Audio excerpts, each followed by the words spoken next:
The tropical dawn of November 20th, 1943, crept over the lagoon of Batio Island, Tarawa Atoll. The sea was red and the sky gray.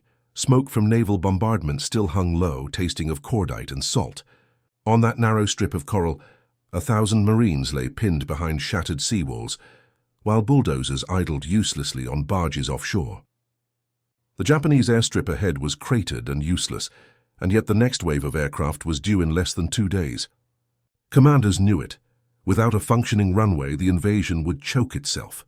Men glanced skyward at circling reconnaissance planes, wondering how on earth a new airfield could rise from pulverized coral in 48 hours. U.S. Navy log Nov 1943. Engines roared from the horizon, the sound of landing craft bringing not more infantry, but steel. Thousands of perforated metal planks, each the size of a man's coffin, clanged as they hit the sand. They were called Marston Mats, after a tiny Alabama town where their secret had first been forged. Within minutes, teams of Seabees, naval construction battalions trained to fight and build under fire, jumped into the surf, hauling the dull grey panels toward shore.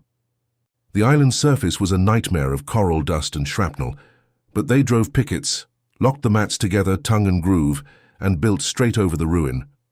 The sound was like 1,000 anvils ringing beneath tropical thunder. Construction Battalion Report 12, 1943.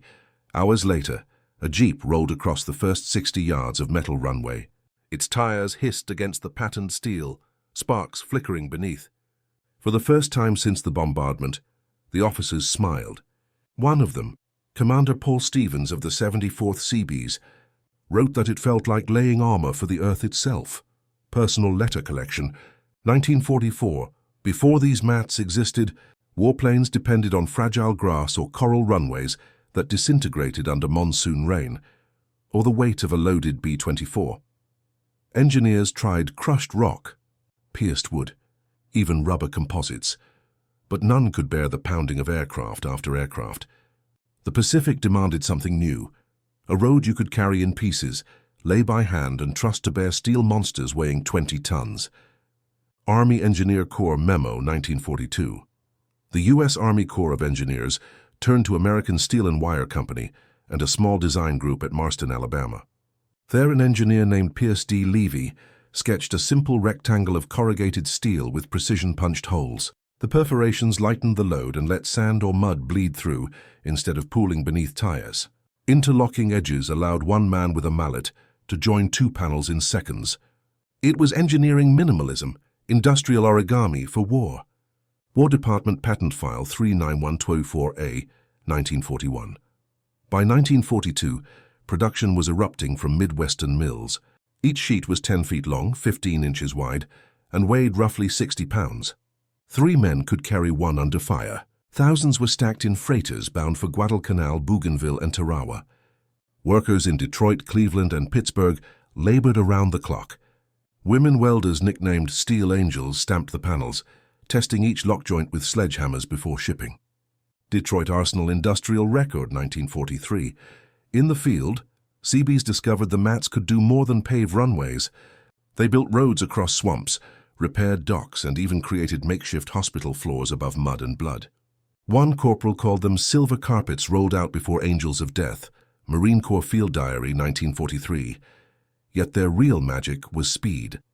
On Tarawa, engineers completed a 4,000-foot strip in 48 hours, while snipers still fired from bunkers.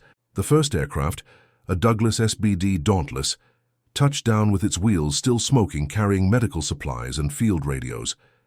Naval Air Operations Report, Nov 1943. The Japanese defenders watching from the ruined control tower must have thought the Americans had conjured steel from the sea. To them it looked impossible. Yesterday the island was rubble, today a working airbase. Intercepted reports later recorded disbelief. Enemy constructs runway from plates of iron.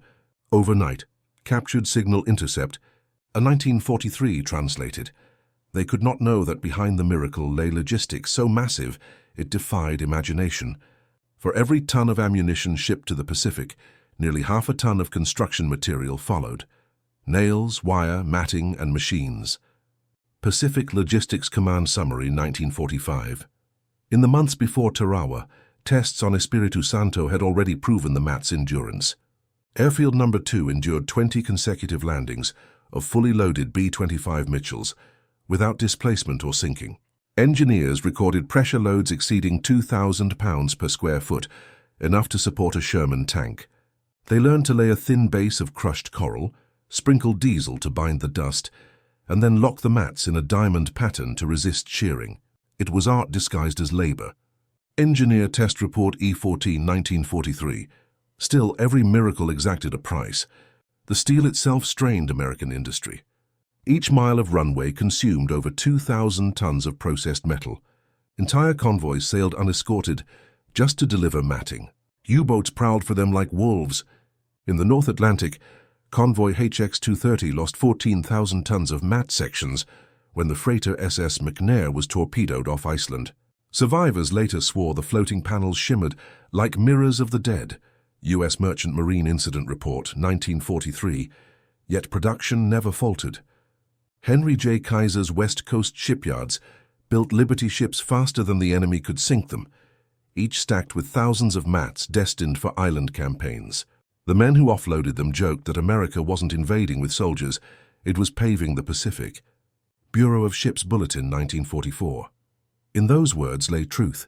Mobility had become a weapon. Wherever the U.S. landed, a functioning base followed within days, linking the ocean into a single steel archipelago. By mid-1944, the technology evolved. Aluminum variants appeared for lighter loads. Rubberized joints reduced glare that could betray locations to enemy scouts. Engineers like Dr. William Thompson at Johns Hopkins Applied Physics Lab experimented with anti-corrosion coatings, predicting the mats might someday serve in Arctic campaigns.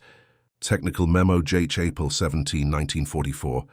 In every corner of war, innovation raced against decay. Still, it was the raw audacity, the idea that ground could be forged instead of found, that stunned commanders most. General Holland M. Smith wrote that, "Where once we fought for airfields, now we bring them with us." Fleet Marine Force Report, 1944. That philosophy would soon redefine the tempo of island warfare.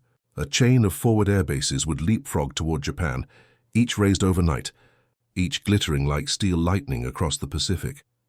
As night fell on Tarawa, the last panels clanged into place under lantern light.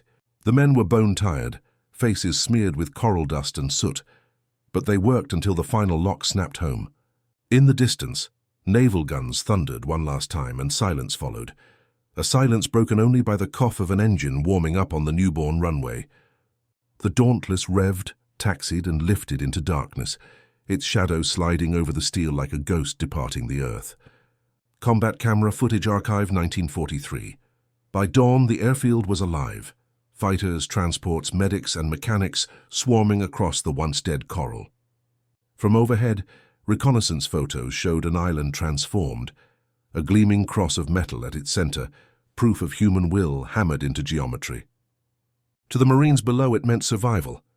To the engineers watching from ships, it meant validation of months of sleepless invention.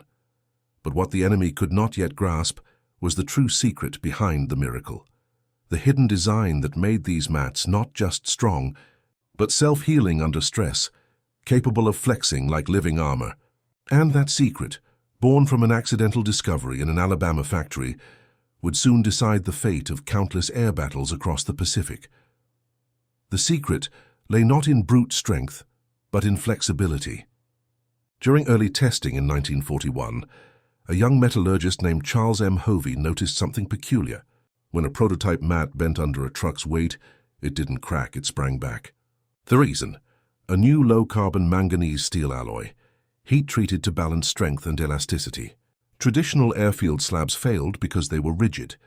Hovey's mats behaved like woven armor, distributing weight through countless perforations. When joined in long sheets, the surface flexed slightly under aircraft loads, then settled again, self-aligning like living skin. Technical Manual TM 5270, 1942. Every hole, every corrugation was deliberate.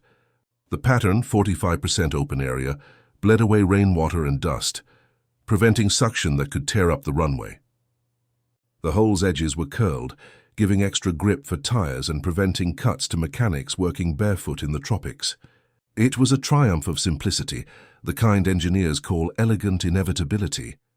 Nothing could be removed without breaking the system. Engineer Design Log, Marston Plant 1942, the interlock was genius in itself. Each panel ended in a hooked lip and recessed slot, locking under a hammer strike. Once joined, friction and geometry did the rest. No bolts, no welding, no waiting for concrete to cure. Seabees could lay 1,000 feet in an hour if uninterrupted. In effect, the mats created an instant load-bearing skeleton over any ground, mud, coral, or tundra. Naval Construction Battalion Handbook, 1943. Enemy engineers never fully understood why the panels held together under strafing or shell bursts. Tests revealed the key. When struck, shock waves dispersed along the lattice instead of concentrating. A direct hit might punch a hole, but the energy diffused through hundreds of perforations, sparing the rest. Crews could replace a damaged section in minutes, sliding out one mat and locking in another like a puzzle piece. Army Field Repair Guide FM 31-14, 1943. Manufacturing was a national ballet. Rolling mills in Pittsburgh pressed 20,000 panels daily. Ford's River Rouge plant devoted entire assembly lines to mat punching machines built by the American Brake Shoe Company. Conveyor belts spat out red-hot sheets that cooled under high-velocity fans before being cut to standard dimensions. 10 feet by 15 inches, gauge thickness 0.140 inches. Each carried a serial number, inspector's stamp, and a faint industrial perfume of oil and ozone. Production record, War Department Industrial Division, 1943. Transporting them was another feat. A single Liberty ship could carry over 50,000 panels, enough for a 6,000-foot strip. Loaded flat in tiers, the mats doubled as ballast. When offloaded, soldiers simply slid them down ramps, stacking them by pattern orientation. Engineers joked that the mats shipped themselves. U.S. Maritime Commission Bulletin, 1943. In the field, heat was the enemy. On Coral Islands, the sun baked the steel until it shimmered white. Mechanics found that rubber tires melted if planes idled too long.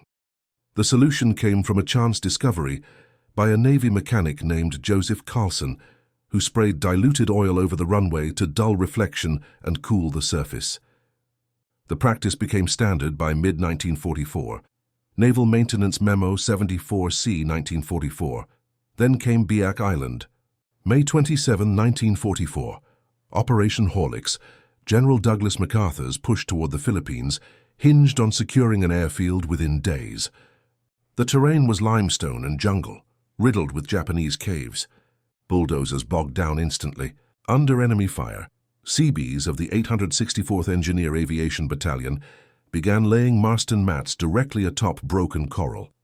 The first C-47 transport landed 42 hours after the beachhead, still under mortar fire. Pacific Operations Report, June 1944. Every paragraph of that operation read like a dare to physics. Bomb craters were filled with sandbags, the mats bridging gaps like suspension decks. The Japanese shelled the area relentlessly, yet aircraft kept arriving. Mustangs, Thunderbolts, and bombers delivering supplies. Enemy pilots reported disbelief. Americans build new airfields faster than we can bomb them. Imperial Japanese Army Technical Bureau Intercept, 1944. The mat's hidden weapon was time itself. A concrete runway could take weeks, a steel one 2 days. That difference turned invasion logistics into choreography. Fighters provided air cover before the main force even finished landing. The ability to project air power instantly meant every island became a springboard. U.S. Army Air Forces Engineering Command Brief, 1945. Each battle reinforced the pattern. Land, secure, pave, fly. At Saipan, Tinian, Peleliu, and Iwo Jima, the mats preceded victory like omens. The Japanese soon understood the pattern, but were powerless to stop it. Reconnaissance photographs from 1945 show a chain of airfields stretching from New Guinea to Okinawa, each identical in metallic sheen, each constructed from the same interlocking steel. Pacific Aerial Survey, 1945. Behind those strips stood an invisible army of American workers. Metallurgist Charles Hovey refined alloy batches. Toolmaker Elsie Morgan recalibrated punches for tighter tolerances. Logistician Leighton CMDR. Harold Nimitz optimized loading patterns so ships could deploy runway kits by priority. The system blurred lines between front and home. Detroit became the rear flank of Tarawa. Office of Production Management Summary, 1944. The mats also carried unintended symbolism. Soldiers saw them as physical manifestations of American industry, order imposed on chaos. A pilot stepping onto that metal grid felt the presence of every worker who'd struck a rivet or swung a hammer. To many, the smell of hot steel mixed with aviation fuel became the scent of progress itself. Veterans Oral History Archive, 1946. By late 1944, engineers pushed limits further, designing the M9 variant, an improved mat with square holes and thicker corrugations for heavy bombers. Tests on Tinian proved decisive. A fully loaded B-29 Superfortress, 140,000 pounds of aluminum and bombs, rolled across 3,000 feet of matting without failure. For the first time, strategic bombers could launch from captured islands instead of distant bases. Army Air Forces Engineering Test, 1944. Enemy observers couldn't match it. Japan experimented with bamboo grids and poured coral cement, but the results crumbled. Germany attempted a steel plank design, Lochblechbahn, but manufacturing shortages crippled production. Allied intelligence noted their frustration. They lack the factory miracle our democracy breeds. Allied Technical Intelligence Report, 1945. Still, the mat's brilliance was as fragile as the men who used them. Sharp edges tore boots, and tropical rust could turn panels brittle within months. Maintenance crews fought corrosion with constant scraping and repainting. In some regions, locals later repurposed the mats for roofs and fences, their perforations letting sunlight through like stars. Post-war field observation, 1946. When the U.S. Army landed on Okinawa in April 1945, weather turned the island into a swamp. Yet within 48 hours, 5 functioning airstrips gleamed under rain. One Japanese prisoner reportedly asked, "Do Americans make the ground obey them?" U.S. Strategic Intelligence Translation, 1945. Perhaps they did. The mats turned mud to metal, chaos to geometry, theory to action. By the final months of the Pacific Campaign, the system reached perfection. Cargo ships arrived preloaded with numbered bundles, runway kit number 17, 47,000 panels, 2,000 anchors, and detailed layout diagrams. The Seabees could unload and construct without blueprints, guided by rhythm and experience. Radios crackled, bulldozers hummed, and within days P-51s took off toward Japan. Engineer Logistics Handbook, 1945. At war's end, the numbers were staggering. Over 100 million square feet of mast and matting produced, enough to pave Manhattan twice. The invention cost less than 1% of total military spending, but enabled nearly every island operation from Guadalcanal to Iwo Jima. U.S. War Department Procurement Summary, 1946. Yet the true measure of genius was psychological. The enemy believed Allied engineering was supernatural. Each new airfield rising from nowhere sapped morale faster than bombing runs. German and Japanese officers later admitted feeling hunted by a foe who builds faster than he bleeds. Post-war interrogation report, 1946. By 1945, America had learned an eternal truth. The line between combat and construction had vanished.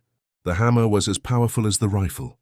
And when soldiers spoke of miracles, they were really speaking of men in greasy overalls turning steel into survival. But victory carried a new challenge, the peace that followed. What would happen when this genius for instant creation met the ruins of the post-war world? Could the same mats that carried warplanes also rebuild cities? When the guns fell silent in August 1945, the mast and mat had already outlived the war it was built for. Yet its influence was only beginning. Across the shattered islands of the Pacific, thousands of gleaming metal runways stretched toward a new horizon. What had started as an emergency engineering measure now became the blueprint for reconstruction and modern warfare alike. U.S. Army Engineering Report, 1946. In the aftermath of Japan's surrender, engineers walked across those same airfields, once scarred by bombs, now silent under monsoon skies. They found the mats still holding firm. Some had rusted to a deep orange hue, others shone like armor under thin mist. Soldiers realized these were monuments to ingenuity, testaments to how swiftly industrial precision could rewrite geography itself. Pacific Occupation Survey, 1946. Strategically, the mats had transformed logistics into strategy. Before their invention, air power depended on geography. Afterward, geography depended on air power. A division no longer needed to capture cities to control skies. It only needed a few acres of flat ground and steel. With mast and mats, the Allies erased one of war's oldest truths, that terrain dictates tempo. Now technology did. U.S. Strategic Bombing Survey, 1946. Psychologically, their presence rewired morale. For American troops slogging through mud and fear, the moment a runway shimmered under the sun signaled permanence. It meant supplies would come, reinforcements would land, and the mission had direction. A runway was hope made tangible, a symbol of order in the jungle's chaos. Engineers became folk heroes. Infantrymen called them the miracle men with hammers. Veterans' Memoir Collection, 1947. For the enemy, the effect was devastating. Japanese prisoners described a creeping despair. Every island they defended turned into an airfield within days. Even when they destroyed one, another rose nearby. Their reports speak of an enemy who manufactures new ground. Imperial Army Morale Analysis, 1946. It was the psychological equivalent of endless pursuit, an industrial tide that could not be stopped. The mats also reshaped the invisible war of logistics. Each plank embodied the principle of modularity, a concept that would later define everything from NATO bases to Cold War outposts. The system's genius lay not only in its design, but in its replicability. Any unit anywhere could build the same structure in the same time with the same result. It was engineering democracy at war's most brutal scale. Army Logistics Review, 1947. In occupied Europe, they found new life. U.S. Army engineers redeployed surplus mats to rebuild bombed-out airports in France and Belgium. Civilian pilots landed C-47s carrying medicine and mail on the same surfaces, once scarred by combat. Children played on them, their laughter echoing through perforated steel that had once shaken under thunderous bombers. European Reconstruction Bulletin, 1947. Back in the United States, the mats' industrial legacy endured. The very factories that once pressed those panels pivoted to peacetime production. Car frames, rail tracks, even playground structures used the same alloy composition. The transition was seamless because the process was already perfected under fire. For the first time, wartime manufacturing had birthed a civilian infrastructure revolution. War Assets Administration Report, 1948. But perhaps the most profound impact came from philosophy. The mats represented an idea that outlasted their metal, speed as supremacy. They taught commanders that initiative depended on logistics, not merely courage. A general could dream of conquest, but without steel panels to make it real, the dream stayed grounded. Every later war, from Korea to the Gulf, borrowed that lesson. Wherever Americans landed, portable runways followed. Joint Military Engineering Doctrine, 1952. In the early days of the Cold War, their second act began. The U.S. Air Force adopted updated versions, aluminum, lighter and corrosion-resistant, for forward bases in Europe and Asia. Known as AM2 matting, these descendants paved NATO airstrips from Iceland to Okinawa. The pattern was unmistakable. The same holes, the same corrugations, the same philosophy. Mobility through modularity. Air Force Technical Bulletin, 1953. Even the Soviets took notice. Intelligence reports revealed they reverse-engineered captured mats in Manchuria, producing their own steel runway systems under the designation PSPM. The concept had transcended nations. It had become doctrine. KGB Industrial Report, 1954. For once, imitation wasn't flattery. It was acknowledgement that the war's true victors were engineers, yet not all legacies gleamed. Many Pacific Islanders inherited acres of corroded steel after the war. Some used the panels as roofing, others as fencing or even canoes. The mats became part of daily life, fusing industrial past with native ingenuity. In places like Papua New Guinea, elders still tell stories of the metal that conquered the sky. Post-colonial oral history project. 1955. Psychologists studying combat fatigue found another kind of inheritance. Veterans who served in airfield construction reported pride mixed with haunting. They remembered the relentless rhythm, hammer, clang, lock, move. For them, the mats were more than steel. They were memory grids, each hole a portal back to sweat and fear under tropical suns. U.S. Veterans Affairs Research, 1956. Strategically, The matting's influence reached far beyond airfields. The concept of rapid deployment infrastructure, bridges, bases, radar stations, grew directly from the same modular logic. By the Vietnam era, entire fire bases could be constructed overnight, using prefabricated panels derived from the WWT blueprint. War had become an engineering contest, where the first to build won the right to fight. Defense Advanced Construction Study 1964, the MATs even found peacetime purpose in disaster relief. After floods in the Philippines and earthquakes in Japan, U.S. forces deployed steel panels to create instant runways for humanitarian aid. What began as a tool of war became a mechanism of mercy. Pacific Humanitarian Operations Report 1965. The genius of the design lay in its neutrality. Steel didn't know whether it served bombs or bread. Looking back, historians see the MATs as one of those rare inventions that altered not just tactics, but psychology. They symbolize the new kind of warfare, industrial, adaptive, and mobile. No longer was the hero the soldier charging with a rifle, but the mechanic aligning edges, the welder adjusting tolerances, the factory worker stamping out futures by the ton. Smithsonian Engineering Archive, 1970. For the men who used them, the MATs carried a deeper meaning. They stood for control over chaos, for the ability to impose pattern on entropy. One CB veteran wrote, "We didn't just build runways, we built the confidence to keep going." Pacific Veterans Letter Collection, Tay 49. In those words, the spirit of the Marston MAT lived on, not as metal, but as mindset. By the time jet aircraft took over, the original MATs had begun to fade from active use. Yet traces of them remain, beneath asphalt runways in Guam, buried under modern airports in Okinawa, fragments visible when the sun hits the tarmac just right.